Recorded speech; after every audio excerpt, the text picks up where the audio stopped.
大家好，今天我想与您分享的故事是自相矛盾。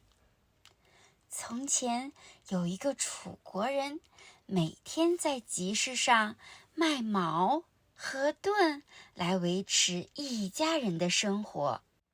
有一天，当他在集市上对着围观的人叫卖时，他先拿起了一面盾，对着大家拍拍胸膛，夸口说：“我所卖的这面盾牌，既厚实又坚固，无论多么锋利的东西都没有办法刺穿它。”接着又拿了一只矛说：“我卖的这只矛，锐利无比，任何东西它都可以刺破。”话一说完，马上有人很怀疑地问他：“如果用你的矛刺你的盾，那结果会怎么样？”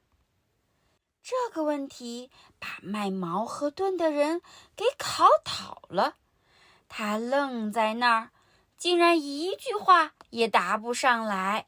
好了，我的故事讲完了，谢谢大家。